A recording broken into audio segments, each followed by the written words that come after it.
பாலியல் வன்புணர்வுகள் நடக்கக்கூடாதுன்னா ஒட்டுமொத்தமா நம்ம சமூகத்துக்கு ஒரு விழிப்புணர்வு தேவை. அந்த விழிப்புணர்வை அரசாங்கம் ஏற்படுத்தணும். அதை விட்டுட்டு என்னென்னமோ பண்ணிட்டு இருக்காங்க. கேட்ட திராவிட மாடல் அரசுன்னு பீத்திக்கிறாங்க. ஒரு மக்களுக்கு, ஒரு மாணவிக்கு, ஒரு பெண்மணிக்கு பாதுகாப்பு கொடுக்க முடியாத அரசு என்ன ஒரு திராவிட மாடல் அரசு? எனக்கு சத்தியமா புரியல.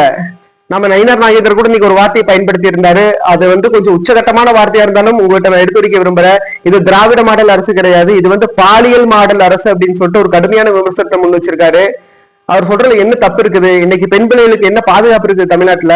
போதிய பாதுகாப்பும் போதிய கண்காணிப்பும் ரோந்து பணிகளும் இன்னும் இம்ப்ரூவ் பண்ணணும். அது போக நிறைய அவேர்னஸ் கொண்டு வரணும். நம்ம கோயம்புத்தூர்ல பெண் குழந்தைகளை பெற்றெடுத்த பெற்றோர்கள் குழந்தைகளை நம்பி கல்லூரிக்கு அனுப்புறாங்க.